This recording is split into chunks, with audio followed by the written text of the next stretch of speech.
আপনি চুরি করেছেন, হাসরের ময়দানে আপনার দেখে সবাই মনে করবে বাবা এই ব্যক্তিটা জান্নাতি, এত নেকি এত নেকি এত সওয়াব এত রসুলের ভালোবাসা, এই ব্যক্তিটা জান্নাতি। হঠাৎ করে জান্নাতের কাছে চলে যাবে, দুনিয়ার পাওনাদার জামার টুটি ধরে দাঁড় করিয়ে দেবে, দাঁড়াও তোমাকে জান্নাতে যাওয়া হবে না। জিজ্ঞাসা করবে আমি কি কারণে জান্নাতে যেতে পারবো না? উনি বলবে দুনিয়াতে আমার টাকা পয়সা ধার নিয়েছিলে, তোমার শক্তির বল ছিল, লাঠির বল ছিল, তোমার দলবলের বল ছিল, আমি চাইতে গেলে আমাকে অপমান করেছিল, আমি চাইতে পারি না। তুমি রাতের বেলা পরের জিনিস আত্মসাৎ করেছিলে, আমি ক্ষতি হয়েছিলাম, কষ্ট পেয়েছিলাম, দুনিয়াতে আমি প্রতিশোধ নিতে পারিনি, হাসরের ময়দানে প্রতিশোধ নেব, আল্লাহ আমাকে অর্ডার করে দিয়েছে। আপনি বলবেন একান্ত মূলা, এখানে আলু, এখানে পিঁপে, এখানে কলা, এখানে ধান, এখানে কোনো ফসল নেই, আমি কিভাবে দেবো? হাদিস শরীফে এসেছে কিছুই তোমার যখন না থাকবে তখন আপনার ভিতর দিয়ে নেকি আমার আল্লাহ কেটে তাদেরকে ভাগ করে বিলিয়ে দেবে। আপনি এত বড় নেকি মহান ব্যক্তি হয়েছিলেন, নেকিতে ভরপুর, আর পরের জিনিস আত্মসাৎ করে যখন আপনি হাসরে মাঠে উঠবেন ওই পিজেন জানার জিনিসটা আত্মসাৎ করেছিলেন, হাসরে ময়দানে চুলচেরা আল্লাহর ফয়সালা হিসাবের উপরে অঢাল থেকে আপনার কাছ থেকে পারিশ্রমিক মজে নেবে, আপনার কাছ থেকে টাকা নেবেন আর ফসল নেবে না, আপনার যত নেকি আছে সওয়াব আছে কিছুটা অংশ আমার আল্লাহ তাকে ভাগ দিতে বলবে। তাহলে একজনকে আপনি ভাগ দিয়ে দিলেন, আর একজন আসবে তাকে ভাগ দিয়ে দিলেন, অবশেষে আপনি জান্নাতের সার্টিফিকেট পাওয়ার পরেও আপনি জাহান্নামে হাজির হয়ে যাবেন। তাই আমি আপনাদের হাতে ধরে বলবো, পায়ে ধরে বলবো, কখনো চুরি করবেন না। পরের জিনিস না বলি হলো বা মহাপাপ, পরের জিনিস আপনি চুরি করবেন না। আলু ভর্তা খাবেন, পান্তা ভাত খাবেন, তবে হারাম জিনিস এই শরীরের ভিতরে আপনি দেবেন না। যদি বাড়িতে কিছুই না থাকে সপ্তাহে 3 দিন রোজা রাখো, একদিকে আল্লাহর ইবাদত হবে, অপরদিকে দুনিয়ার কোনো খাদ্য আপনাকে অ্যাটাক করতে পারবে না। চলেন আমি বিস্তারিত আপনার কাছে বেশি বলতে পারবো না, তবে মালে আপনারা ভেজাল দেবে না। আমি যখন হেঁটে হেঁটে আসছিলাম দুই সাইডে অনেক জায়গায় আমি দোকান দেখতে পেয়েছিলাম, হোক সেটা আপনাদের বস্তি দোকান, হোক সেটা আপনাদের উটাইগিরি দোকান, অনেকে দোকান আছে। আমি বলি ভাই দুধে পানি দেওয়া এটা হলো মহাপাপ। তখন আমাকে ঘুরে বলল ভাই আমি দুধে পানি দেই না, পানিতে দুধ দেই, এটা কি পাপ? দুধে পানি দেওয়া ভালো না খারাপ? খারাপ। তা বলছে হুজুর তালি যদি আমি আগে পানি দেই তারপরে যদি দুধ দেই, ওটা তো পাপ। তা বলতে ওটা তো আগে বলেননি। আরে শোনো, ওই যে ভাঁড়ে যে খাজুরের গুড় থাকে, নরম পাতলা গুড় না, এখন কেউ যদি বলে আমি খাবো, একটা পাকাটি দিয়েছে, পাকাটি জানেন তো, পাকাটি দিয়েছে, ভিতরে ছিদ্র থাকে না, মুখ দিয়ে ভালো করে টেনেছে, পাতলা গুড় তো, গাল থেকে পাকাটির ভিতর দিয়ে ভালো চলেছে, ভাঁড়টা অনেকটা খালি হয়ে গেছে। জিজ্ঞেস করছে আর ভাঁড়ে হাত দিয়েছে কে? বলছে না ভাই আর মায়ের কসম জীবনে তোমার ভাঁড়ে আমি হাত দেইনি। খেয়েছে কি দিয়ে? পাকাটি দিয়ে, মুখ দিয়ে। হাত দিয়েছে কি? হাত দেয়নি। কত রকম ধোঁকাবাজ। রমজান মাস আমাদের কাছে আসবে, ফাল্গুন মাসে 16 কিংবা 17 তারিখে অনেক পাকা ধনা ছেলে আছে রমজান মাসে রোজা রাখি, হ্যাঁ রাখি, আগা করা প্রথমে 2টো রেখেছে, লাস্টে 27 দিন থেকে আবার শুরু করবে, মানে আগা আর গোড়া মাঝখানে ফাঁকা, পুরো ফাঁকা। চতুরতা করো না বাবা, আল্লাহ মহান চতুরতা। যেখানে আমাদের জ্ঞান শেষ সেখান থেকে আমার আল্লাহর জ্ঞানের সূচনা। একটু জোরে বলেন সুবহানাল্লাহ। কষ্ট পাচ্ছেন নাকি বাবু? কষ্ট পান না তো? যাক ছোট করে একটু বলতে একটু আগে বলে যাই। চলেন আমি আপনার কাছে বেশি লম্বা করব না, তবে ফের বলছি ভাই আপনারা ভেজাল দেবেন না। এখানে যারা বসে আছেন, হোক কাস্টমার আর হোক দোকানদার, আপনারা কোনো মাঝে ভেজাল কোনো জিনিসে ভেজাল দেবেন না। আপনাদের এখান থেকে পেট্রোল পাম্প বেশ কিছু দূর, আমি যতটা অনুভব করলাম এলাকায় অনেকে পেট্রোল বিক্রি করে না। দোকানদাররা পেট্রোল বিক্রি করে।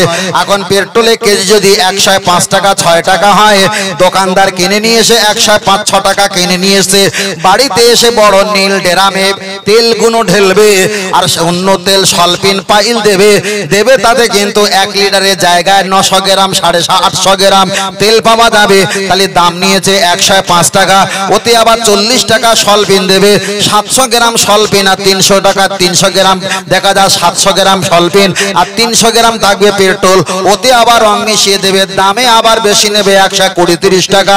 আমি বলবো ভাই ভেজালে কম দেবেন না, আপনি জাহান্নামে যাবেন। অনেকে মুদিখানা দোকান, অনেকে ভুসিমাল মুদিখানা দোকান আছে, 1 কেজি চানাচুর বিক্রি করেছেন 1 সপ্তাহ ধরে ঠান্ডার মৌসুমে। এখন চানাচুর যখন ফুরিয়ে গেছে, 100 গ্রাম চানাচুর বইমের তলায় পড়ে আছে। বাবাজি করলেন কি, ওই চানাচুরগুলো তিনি আলাদা এক জায়গায় ঢেলে রেখে দিয়েছে, নতুন চানাচুরের প্যাকেট ঢেলে দিয়ে বইমটা ভর্তি করেছে। আর 1 সপ্তাহ আগে কারা তোলার যত ঝেলনা জঞ্জাল পড়েছিল ওটাই চানাচুর অন্য চানাচুরের উপরে তিনি মুখের উপরে ছড়িয়ে দিয়েছে। কাস্টমার জিজ্ঞাসা করছে ভাই নতুন প্যাকেট ভেঙে আমাকে চানাচুর দাও। তখন বলছে বাপের কিরে ভাই সবে মাত্র আমি ভেঙেছি টাটকা। আপনি বলেন টাটকা না উপরে নকল? উপরে তো নকল, আসলটা তলায় আছে। আর এই ভেজালটা অনেক দিনই করা পুরনো, নিচে পড়ে থাকা গোড়াগুলো উপরে দিয়েছে। আর প্যাকেট দেখাচ্ছে দেখ ভাই এক্ষুনি কেটেছে। আমি মিথ্যে কথা বলছি? পাক্কা ধোঁকাবাজ, ধোঁকাবাজ। ও আমার বাতিরা চলে না গিয়ে যাবা যায়, লক্ষ্য করে দেখা যায়। আমি পেট্রোলের কথা বললাম, দোকানদারের কথা বললাম, চলেন আমি আপনার কাছে ছোট্ট করে একটা কথা বলি। তবে সেরা আপনারা খেয়াল রাখবেন, জীবনে মালে ভেজাল দেবেন না। আল্লাহ নবী এক সময় তিনি বাজারে চলে গেলেন। আল্লাহ নবী সাহাবারা জিজ্ঞাসা করলেন হুজুর আপনি তো বলেছেন সবচাইতে নিকৃষ্ট জায়গা সেটা হলো বাজার, আপনি কেন বাজারে এসেছেন? জবাব দেন। আল্লাহ নবী বললেন সাহাবারা আমি এখন জবাব দেব না, পরে জবাব দেবেন। নবীকে বললেন হুজুর আপনি এখনই জবাব দেন। আল্লাহ নবী বললেন তবে অপেক্ষা করো, আল্লাহ এক্ষুনি পানি নাজিল করবে। আমার আল্লাহ কিছুটা পানি টপ টপ করে পানি নাজিল করে দিলেন। রাসূল পাকের গা মোবারকটা ভিজে গেছে, সাহাবাটা গা ভিজে গেছে। আল্লাহ নবী যখন দেখলেন পানি পড়াটা বন্ধ হয়ে গেছে, বাজারে চলে গেলেন, জিজ্ঞাসা করলেন মা হাজা ওটা কি? ওরা বললেন দাকি কোন, এটা হলো ময়দা। আল্লাহ নবী আইডিয়া কম হাতটা নিয়ে দাকি কোন ময়দার ভিতরে হাতটা প্রবেশ করে দিলেন। এক মোটা আটা তিনি উঁচু করলেন ভিজা। নবী জিজ্ঞাসা করলেন মা হাজা এটা কি? বলো কি খবর বাবা বলো, তোমাদের এখানে কি বৃষ্টি পানি পড়েনি? ইয়া রাসূলুল্লাহ পানি বৃষ্টি পড়েছিল। তাহলে আমাদের গায়ে পানি বৃষ্টি পড়েছে, আপনাদের গায়ে পড়েছে কিন্তু মালে কি পড়লো না? আপনি বলেন হুজুর পড়েছে। নবী বললেন তাহলে তোমরা চিটিংবাজি করেছো। আসমান থেকে আল্লাহ যখন পানি দিয়েছে, তোমরা ওই পানিতে যখন আটাগুলো ভিজে গোল হয়ে গেছে, তোমরা ভিজে মাল তোলায় দিয়েছো, আর তোলার মালগুলো উপরে তোমরা ছিটিয়ে দিয়েছো। কাস্টমারকে দেবে বাবা, এটা চলবে না, এটা হলো হারাম। আল্লাহ নবী সাহাবাকে বললেন সাহাবা আমি তো বাজারে আসি এই জন্য, যদি পাপের কাজ হয়, ভুল যদি হয়, সমাজের মানুষ যাতে না ঠকে যায়, তার জন্য বাজার আমি পরিদর্শন করতে আসি। জোরে বলে আর একটু জোরে বলেন সুবহানাল্লাহ। চলেন আমি আপনার কাছে আর বিস্তারিত বলবো না, সংক্ষেপ আপনাদের কাছে আর একটা অপশন বলি। তবে আপনাদের এলাকার ছেলেরা এরা নেশা করে না, এরা ভালো। নেশা করে না, এরা নেশা করে না, তবে একটু গাঁজা খায়। গাঁজা কি আর নেশা হয়? এরা নেশা করে না, তাড়ি খায়, চুল্লু খায়, ইয়াবা খায়, দেখা যায় হিরোইন খায়, মদ খায়, বিহার খায়। এতে কি আর কি নেশা টেশা হয়? আবার অনেকে স্ট্যান্ডার্ড নেশা আছে, স্প্রাইটের বোতল কিনেছে, স্প্রাইট গুলো খেয়ে নিয়েছে, আর স্প্রাইট থামস আপের বোতলে মদ ঢেলে দিয়ে নতুন বোতল হাতে করে নিয়ে চলে যাচ্ছে। ওতে তো কিছু আছে না? নাই আছে। আবার অনেকে এমন নেশাখোর আছে, তারা এত বড় কাশি সিরাপ বাংলাদেশ থেকে অর্ডার করে এপারে চলে আসে, সিরাপ গুলো ঢকঢক করে খায়। আবার এমন কিছু নেশাখোর আছে এত বড় ক্যাপসুল বড়ি তারা খায়, তাদের বিরাট শক্তিশালী মনে হয়। আবার এমন কিছু নেশাখোর আছে ফেবুকুইক কাটার মতো ডে নাইট বলে একটা আটা কি জাতীয় আছে, তার চাইতে আরো উন্নত। ওই আটা গুলো ওরা নাকে দিয়ে শোকাশোকি করে, এতে নাকি নেশা হয়। আল্লাহ। তবে এই সাইডের ছেলেগুলোরা শিক্ষিত, এরা সব করে না, সব আমাদের এইদিকে করে। এদিকে ছেলেগুলি এসব এক নেশা করে না। তবে যারা গাঁজা খায় এদের কিন্তু জ্ঞান বেশি। গাঁজা যারা খায় চার কোনা কাপড় নেয়।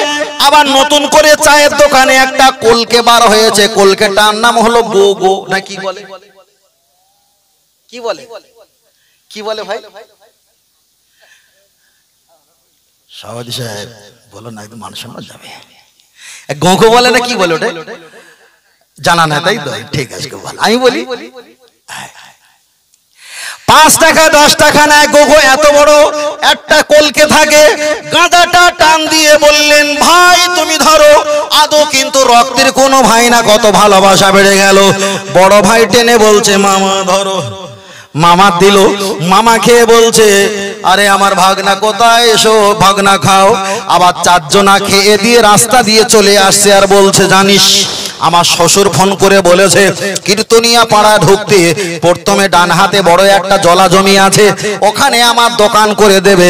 আমি শ্বশুরের এক কথা বলেছি, শ্বশুর আমি হুজুরের রস শুনেছি, শ্বশুরে মাল নেওয়া হারাম, এটা নেওয়া যাবে না। ওরে হারাম খোর, শ্বশুর দিচ্ছে এটা তোর কাছে হারাম, তুই খেয়েছিসটা কি? ওটা কি হাল হাল, ওটা কি ভালো? তাহলে গাঁজাখোরের জ্ঞান কাণ্ড কাছে না নেই। তবে আমি আপনার কাছে বলবো, কথাটা একেবারে খারাপ নয়, 100% সত্য। পৃথিবীতে যত নেশাখোর আছে সবচাইতে গাঁজাখোর, গাঁজাখোরের নেশা বন্ধু, বন্ধুর প্রতি মহব্বত বেশি। মদ খোর যারা যায় ওরা দিনের বেলা নাচতে নাচতে চলে যায়, আর আস্তে আস্তে আসার সময় ওরা মারপিট করতে করতে আসে। যাবার সময় গলা জড়িয়ে যায়, আর আসার সময় জামা ছেড়ে বাড়ি ফেরে। আমি আপনার কাছে বোঝাতে চেয়েছি, কেউ যদি গাঁজা খায় ওটা হারাম, কেউ যদি শরাব পান করে ওটা হারাম, কেউ যদি কোনো ইয়াবা কোনো নেশা জাতীয় দ্রব্য খায়, কুল্লু মুস্কিরিন হারামুন। যত নেশা দ্রব্য আছে সব নেশা দ্রব্য জিনিসগুলো হারাম, হারাম, হারাম। এটা চলবে না, চলবে না। যুবকের আমি তোমাদের হাতে ধরে পায়ে ধরে বলছি, আপনারা ওগুলো ছেড়ে দেন, নেশা করবেন না। আপনাদেরকে বলছি, এ জীবন দাম, বহুত দাম, বহুত দাম। যা একটা নিয়ে একটা ব্যাপার হলো, কোন ব্যক্তি যদি মদ্যপান করে, গাঁজা খায়, আর ভিতরে যদি অলরেডি কোনো পার্টস, কোনো অপশন যদি খারাপ হয়ে যায়, কিডনি, লিভার, ফুসফুসে যতই ভালো হয়ে যাক, এগুলো কি আর ভালো হওয়া সম্ভব? সম্ভব না। অনেকের বলে, আমি গাঁজা খাই তা কি, আমার খাওয়ার ভোগ আছে, প্রতি সপ্তাহে 2 দিন গোশ, 3 দিন গোশত, আবার দুধ খাই। মানে গাঁজা খায় তা কি, কিন্তু খাবার ভোগ আছে, দুধ খায়। মানে ঘরে আগুন ধরিয়ে দিয়ে তারপরে পানি দেয়, তার আগে পানি দিতে। আল্লাহ আল্লাহ, কি জিনিস খাওয়া হারাম সমাজ হয়েছে। এখন তো ওপেন হয়ে গেছে, এখন ওপেন হয়ে গেছে। ও আমার বাপজির, আমি আপনাকে বলছি ভাই, অনেকে আপনাদের এখানে হয়তো এমন কোনো নেই। যা বলছি আমাদের 24 পরগনা সুন্দরবন এলাকার দিকে এক সময় রাতের অন্ধকারে একটা আল্লাহর নবী, আল্লাহর নবী তখন হায়াতে বেঁচে আছেন। একজন রাতের অন্ধকারে, এত অন্ধকারে বাড়িতে ঢুকলেন। বাড়িতে ঢোকার পর দরজায় আওয়াজ দিলেন, জিজ্ঞাসা করলেন, তুমি কে? উনি বললেন, আমি হলাম তোমার স্বামী। উনি বললেন, আপনার গায়ে থেকে দুর্গন্ধ, আপনার জবান থেকে দুর্গন্ধ বার হয়, স্বামী তুমি কি মদ্যপান করেছো? ওই সময় বললেন, বিবি আমি মদ্যপান করেছি। তুমি চিল্লা চিল্লি করো না, বড় ভাই ঘুমিয়ে আছে, আমার আব্বা ঘুমিয়ে আছে, জানতে পারলে আমার কষ্ট দেবে, আমার অত্যাচার করবে। ওই বলল, আমি বলে দেবো, কেউ আমাকে বাধা দিতে পারবে না। কোরআন শরীফের ব্যাখ্যা আমি আপনার কাছে বলছি। স্ত্রী যখন বলল আমি বলে দেবো, স্বামী বলেছে বলো না, তুমি আমার মা, তুমি আমার মা, কখনো এ কথা বলো না, বলো না। এখন তাফসীর কারকেরা ব্যাখ্যা করে বলেছেন, সকালবেলা নবীর দরবারে চলে এসেছেন, ইয়া রাসূলুল্লাহ, হাবিবাল্লাহ, মদ খেয়ে নেশার অবস্থায় আমার স্বামী আমাকে মা বলে ফেলেছে, এখন আমি তালাক হয়ে গেছি না আমি এখন সত্যকারের স্ত্রী আছে, আপনি একটা বার জবাব দিয়ে দাও। আল্লাহ নবী কোনো জবাব দিলেন না। কেন? নবী আমার বানিয়ে বানিয়ে কিছু বলে না, আল্লাহ যা বলেন সেটাই আমার নবী বলে। তখন কোরআনের এই আয়াত আল্লাহ নাজিল করেনি। ওরা বাড়িতে চলে গেলেন। স্বামী স্ত্রীকে বললেন, স্ত্রী যা হয়ে গেছে ছেড়ে দাও, আমি আর তোমার কখনো মা বলবো না। স্ত্রী বললেন, স্বামী সত্যকারে যদি আমি তালাক হয়ে যাই, আর আমি তালাক হয়ে গেলে তোমার সঙ্গে যতদিন সংসার করব এটা ব্যভিচারী গণ্য হবে। না না, সম্ভব নয়, আল্লাহর নবীর কাছে যাব। আবার পরের দিন সকালবেলা এসেছে, নবী তাদেরকে ফিরিয়ে দিল। 3 দিনের মাথায় নবীর দরবারে হাজির হয়ে গেছে। আল্লাহর কোরআন নাজিল হয়ে গেল, কদ সামি সামিআল্লাহু কাওলাল্লাতী তুজাদিলুকা ফি জাওজিহা ওয়া তাস্তাকি ইলাল্লাহ। আল্লাহর কোরআন ব্যাখ্যা দিয়ে বললেন, আমার হাবিব তোমার কাছে যে স্বামীর এগেনস্টে ফতোয়া নিতে এসেছিল, মদ খাওয়া অবস্থায় নেশার ঘরে স্ত্রীকে মা বলে ফেলেছে, এখন তালাক হবে না হবে না, এই মশলা আপনার কাছে নিতে এসেছিল। হাবিব ওদেরকে জানিয়ে দাও, সত্যকারে যে স্বামীটা মা বলেছে আদৌ তো ওনার মা নয়, মা নয়, উনি তো আবেগে বলে ফেলেছে, উনি তো বিবেক দিয়ে বলেনি। তবে ওনার কাফারা দেওয়ার জন্য দেখা যায় 60টা রোজা রাখতে বলো। আল্লাহ নবীর কাছে বললেন, ইয়া রাসূলুল্লাহ আমার যা শরীরের কন্ডিশন, আমি যদি 60টা রোজা রাখি আমি ক্লান্ত হয়ে যাব, আর হয়তো বাঁচতে পারবো না। আল্লাহ নবী পরে বললেন, তুমি 60 জন বস্ত্রহীনকে কাপড় বস্ত্র পরিয়ে দাও। হুজুর আমি নিজে কাপড় চোপড় পরতে পারি না, আমার বিবিকে আমি কেমন পরাবো? আমার দেখা যায় কাফারা হিসাবে কেমন করে 60 জনকে বস্ত্র দেবো, আমার পক্ষে সম্ভব নয়। আল্লাহ নবী পরে বললেন, তাহলে তুমি 60টা দেখা যায় রোজা রাখো, 60টা বস্ত্রহীনকে বস্ত্র দাও, না পারলে তৃতীয় নাম্বার 60 জন ফকির মিসকিনকে পেট ভরে তুমি খাইয়ে দাও। হুজুর তেমন পারিশ্রমিক ক্ষমতা আমার নেই, আমি দিতে পারবো না। আল্লাহ নবী বললেন, তাও যদি না পারো একটা দাসী আজাদ করে দাও। হুজুর আমার বাড়িতে দাসী নেই, আমি কিভাবে আজাদ করব? নবী বললেন, তুমি যখন সম্ভব হবে না তোমার পক্ষে, তবে আল্লাহর কাছে ক্ষমা চাও, আল্লাহর কাছে মাপ চাও, তওবা পাঠ করো। এমন কাজ আর কখনো করা যাবে না, যাবে না। তাহলে এখানে প্রমাণ হয়ে গেল, নেশার ঘরে যদি স্ত্রীকে মা বলে তালাক হবে না, তাকে কিন্তু কাফারা দেওয়া লাগবে, লাগবে। ও ছেলেরা যারা নেশা করো কি করো না আমি জানি না, আমি তো 1-2 ঘন্টার জন্য আপনাদের কাছে মেহমান আত্মীয় হিসাবে এসেছি, তবে হাতে ধরে পায়ে ধরে বলছি ভাই নেশা করবে না। নেশা যদি করো তোমার জীবনটা টাটকা দেখা যাবে, কিন্তু আলমারিতে সোনা দানা গুলো মরিচিকা পড়ে যাবে। ফের বলছি নেশা করবে না। নেশা করে কারা? এখন একটা গল্প বলি, কিছু মনে করবে না, কষ্ট হচ্ছে নাকি আপনাদের? আল্লাহু আকবার। আল্লাহ সভাপতি সাহেব আওয়াজ দিলে ইনশাআল্লাহ সালাম ফেরব। আমরা রেডি হয়ে আছি, 12টা বাজে, চলে। এখন কারো একজনের বাপ মারা গেছে, বাপ মারা যাবার পর শালা বাবুটা কাঁদছে। এখন দুলা ভাই দেখলো শালা বাবু আমার একটা শালা কেঁদে কেটে মরে যাবে, শালা ওরা ফোন করেছে, কইছি এখানে এসো। ওই আপনার জলঙ্গির মার্কেটের কাছে চলে গেছে, বলছে বাপ মরে গেছে, আমার শ্বশুর মরে গেছে, তা এত কান্না কাঁদছো, তুমি একটা বাড়ির ছেলে, তুমি মারা গিয়ে তুমি যদি কষ্ট পাও, তোমার বোন, তোমার বোনাই, তোমার মা, তোমার ছেলে পিলে ভাগ্নি এগুলো দেখবে কি? বলে হ্যাঁ ঠিক। বলে শোন, কান্নাকাটি বন্ধ হয়ে যাবে, আজকের 350 টাকার টিকিট কেটেছি, টিকিট কেটে একটা হলে একটা বই হবে। বলে বইটার নাম কি? বলে শাশুড়ি কোলে জামাই দোলে। বইটার নাম কি? শাশুড়ি কোলে জামাই দোলে। তাহলে চল। শালা বাবুরে নিয়ে গেল, বাপ মরে গেছে মাত্র 2 দিন, শালা বাবুরে 3 দিনের মাথায় বই হলে বই দেখতে নিয়ে গেছে। শালা বাবু ঘন্টা কি ঘন্টা, 3.5 ঘন্টা বই দেখলো, শালাও দেখলো, বোনাইও দেখলো, দুইজনা আনন্দে। বাপের মারা গেছে সে কথা কি আর ওর ভিতরে খেয়াল আছে? খেয়াল আছে? খেয়াল নেই। এখন দোলাদলি হচ্ছে তোর কোলে, আনন্দ করে বার হয়েছে। সেই কষ্ট সেই দুঃখ আবার যখন আসে তখন আবার একটা নিজের টাকা টিকিট কেটে দেয়। বাপ মারা গেছে, কোরআন পড়বে, আলেম ওলামাদের নিয়ে একটু বকশাবে, একটু দোয়া দরুদ শরীফ পাঠ করবে, সালাম দোয়া পাঠ করবে, বুঝলেন না? সেগুলো কিছু না ভাই, বাপ মারা গেছে কষ্ট মোচন করার জন্য, কষ্ট মোচন করার জন্য হলে বই দেখতে নিয়ে গেছে। আচ্ছা এ বোনাইটা কি সুবিধা না ক্ষতি? এ সুবিধা না ক্ষতি? ক্ষতি তো বাবু, এরকম বোনাই ক্ষতি না ভালো? ক্ষতি, ক্ষতি। আচ্ছা যারা বিড়ি খায়, হঠাৎ করে সকাল হতে দেরি আছে একটা বিড়ি খায়, খায় না? খায় না। সকাল হওয়ার আগে একটা বিড়ি খায়, সকাল হলে একটা বিড়ি খায়, বেলা হলে বিড়ি খায়, বেলা অস্ত যাবার আগে বিড়ি খায়, খাওয়ার আগে একটা বিড়ি খায়, খাওয়ার পরে বলতে মনটা যেন ম্যাচ ম্যাচ করছে আবার একটা বিড়ি খায়, টেনশন পড়লে বিড়ি খায়, টেনশনে না পড়লেও বিড়ি খায়, কিছু হলেও বিড়ি খায়, কিছু না হলেও, কথা বলে না, কিছু না হলেও বিড়ি খায়। এরা খায় না? খায় না। তাহলে কোনো কারণেও খায়, অকারণেও খায়। জলসা এসেছে, খাবার খেয়ে ফেলে দিয়েছে, 5 মিনিট পর কুলি করে বসেছে, আবার চলে যাওয়ার সময় আবার একটা ঠান্ডা লেগেছে, আবার একটা ধরিয়েছে। কথা ঠিক না বেটি? ওরে কিসে পেয়েছে বলেন দিদি? বিড়ি সিগারেটে পেয়েছে। কথা বুঝলেন? কি হবে আমরা যদি বলি বাবা এটা কিসের বাগান জলসাটা? বলছে বেহেশতের বাগান। ভাই বেহেশতের বাগানে বিড়ি পাওয়া যায়? বলছে না। বলে দেখো পকেট চেক করে দেখো, সব রয়েছে পকেটে। সব পকেটে আছে, কথা বলছেন না? একদম যা বক্তব্য করছে সব আপনাদের, একটাও মায়েদের বক্তব্য করবো না, কেন ওদের ওসিলা সভাপতি সাহেব আমার ফের নিয়ে এসছে, কথা বুঝতে পেরেছেন? আমি ওনাদের বিরুদ্ধে একদম কিছুই বলবো না, কেন মূল্যবাড়ি করা মহাবিপদ, মূল্যবাড়ি করা মহাবিপদ। মূল্যবাড়ি করা যাবে না, শুধু করতে হবে খেতি বাড়ি, যাতে করে বেগুন বাড়ি করতে হবে, আরো যাতে সুবিধা হয়। চলেন এগিয়ে যাই, চলেন। আমি আপনার কাছে বলছিলাম, তাহলে আপনার কাছে দুটো তিনটে বিষয়টা আমি বলেছি।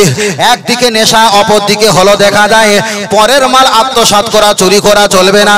চলেন আপনার কাছে আর একটা অপশন বলি।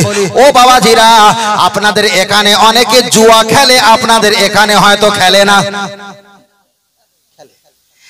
সব রকম আছে আলহামদুলিল্লাহ, তাই না? সব রকম জিনিস নিয়ামত আছে।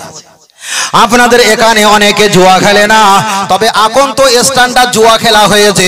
সেই জুয়া খেলাটা হলো এখন দলে দলে মিলে নয়, এখন হয়েছে মোবাইলে ট্রান্সফার করে দেওয়া। এই ডান দিকে বাম দিকে, এই যাচ্ছে ওই যাচ্ছে, এরকম ভয়ে যে খেলা করে না। রাস্তার ওখানে তো ফাঁকা জায়গা, অনেক ছেলেরা খেলা করছে। আমার মন বলে এদের মনে হয় মির্গি রোগ হয়েছে। ও আমার বাতিরা, আমি আপনাকে বোঝাতে চাই, অনেকে খেলা করে, খেলা তো ইসলামে হারাম করে দেওয়া হয়েছে, খেলা চলবে না। তবে যারা ফ্রি ফায়ার পাবজি খেলা করে, যারা জুয়া খেলা করে, যারা লুডু খেলা করে, যারা সাপ খেলা করে, এক কথায় এ খেলাগুলো শরিয়াতে জায়েজ নয়, এগুলো হলো সব হারাম।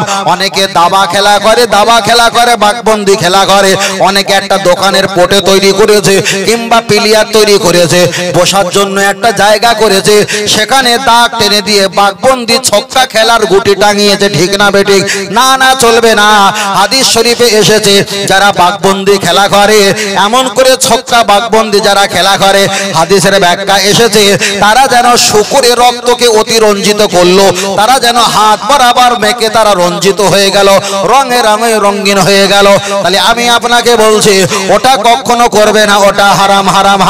আর হারাম জিনিস কেউ যদি করে, কেউ যদি বলে ইনি ভালো খেলা করে, তুমি ভালো, হুজুর আমার ব্যাখ্যা করে বলেছেন কলেমাতুল কুফর কিতাবে, হারাম জিনিসকে ভালো বললে ওই ব্যক্তিটা বেঈমান আর কাফের হয়ে যায়।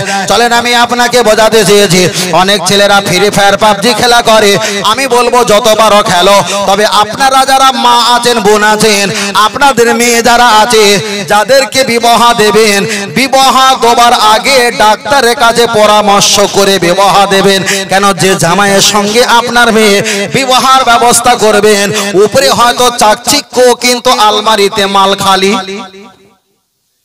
কথা বোঝেননি?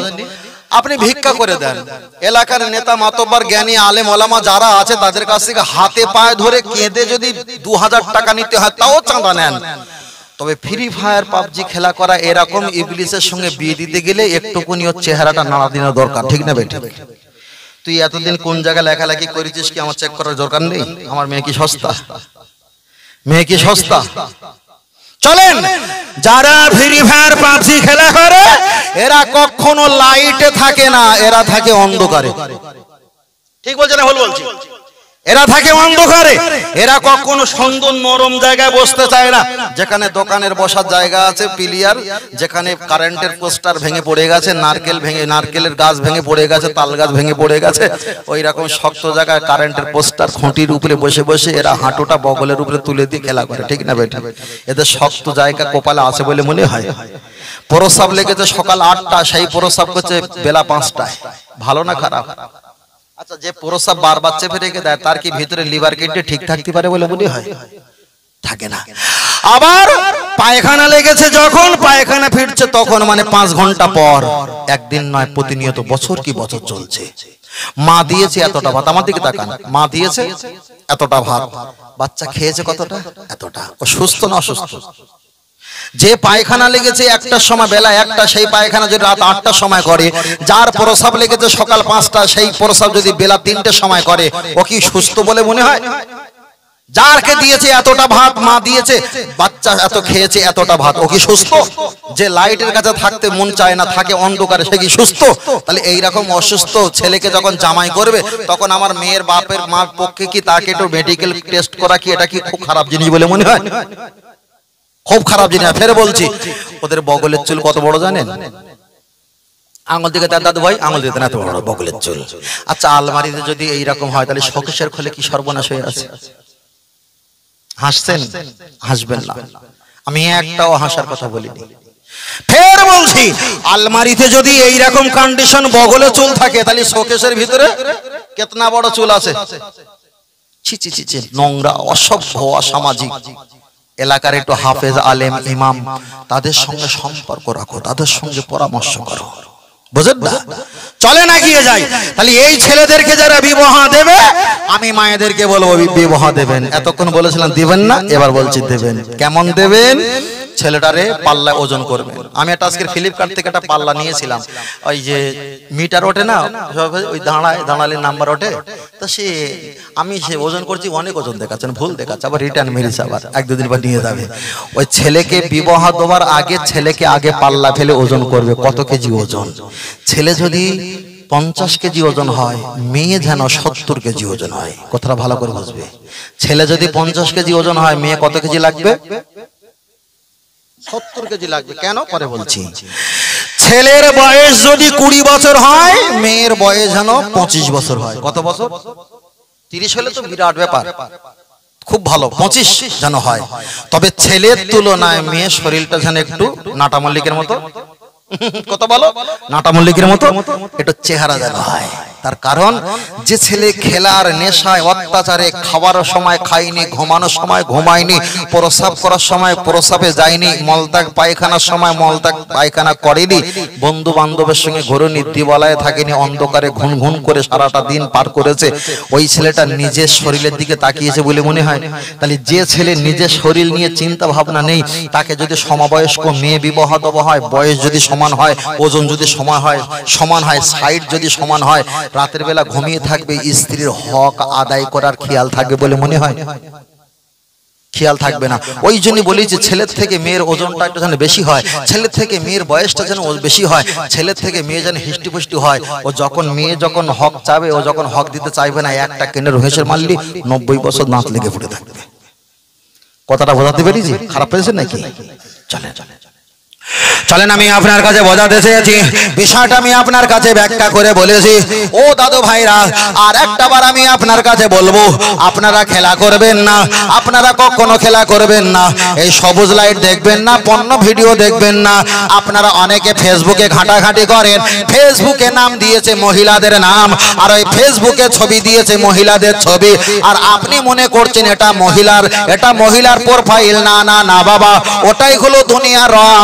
একটা সুইট ক্যামেরা ফটো তুলেছে, সিনেমা ক্যামেরা ফটো তুলে মুখগুলো পরিষ্কার করে ফেসবুকে দিয়েছে, আর আপনি তাই দেখে পাগল হয়েছেন।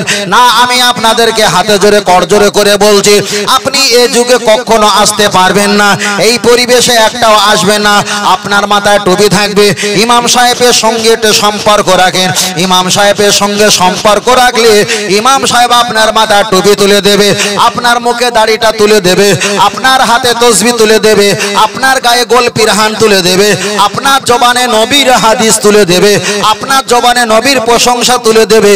দেখতে পাওয়া যাবে দুনিয়াটা আপনি রঙে রঙিন হয়ে থাকবেন, আর হাসরের ময়দানে আল্লাহ আপনাকে নাজাত দান করে দেবে। আর একটু জোরে হবে না? আর একটু জোরে হবে না? এটা তাকবীর, নারে তাকবীর। আর একটু জোরে বলেন নারে তাকবীর, নারে রিসালাত, নারে রিসালাত, আহলে সুন্নাত ওয়াল জামাত। ভাই আপনারা কি বাংলাদেশ থেকে এসেছেন নাকি ছেলেরা? আপনারা কি বাংলাদেশ থেকে এসেছেন নাকি? আচ্ছা একটু হাত তুলে তাকবীর দিন, নারে তাকবীর। দাদু ভাই হাত তোলো, হাত তোলো, হাত তোলো, হাত তোলো। মাল বিতরণ হচ্ছে, হাত ওই দেখো, হাত উঁচু করো, হাত উঁচু করো। হাতে ব্যথা? ও, নারে তাকবীর, নারে তাকবীর।